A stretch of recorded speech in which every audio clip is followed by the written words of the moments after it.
رسول کریم صلی اللہ علیہ وآلہ وسلم نے ارشاد فرمایا کہ عورت کے ساتھ نکاح کرنے میں 4 چیزوں کو ملحوظ خاطر رکھا جائے۔ ان میں سے ایک جو چیز ارشاد فرمائی وہ یہ فرمایا کہ عورت دیندار ہونی چاہیے۔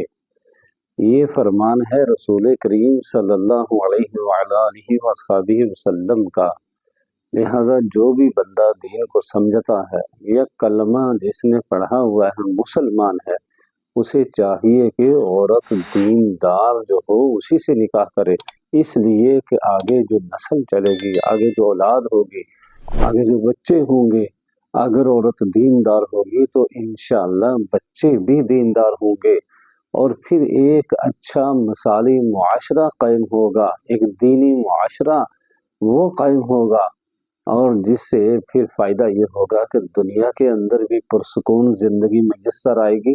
اور آخرت میں پھر انسان جو ہے وہ شرمندگی کا اسے سامنا نہیں کرنا پڑے گا،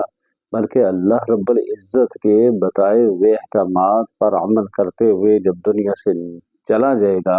تو آخرت میں اسے پریشانی کے بجائے خوشی اور مسرت میسر آئے گی، اور انشاءاللہ جنت میں جائے گا۔ لہٰذا نکاح کرتے ہوئے مال کو، اسٹیٹس کو، خوبصورتی کو، ہر چیز کو وہ بھی دیکھا جائے، لیکن جو سب سے زیادہ جو چیز ہے وہ یہ ہے کہ اس عورت